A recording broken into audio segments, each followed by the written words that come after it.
Indigenous communities are woefully underfunded across the board. We're talking about every year, year in, year out, you're talking about services like the Aboriginal Legal Service constantly crying out for funding and constantly not having enough resources to service the structural disadvantage that Indigenous people face.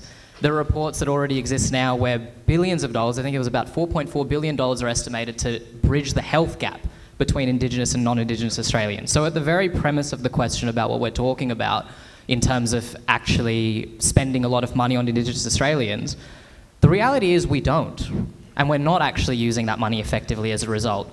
Wouldn't you want a voice that can at least advise on how to use that money most effectively?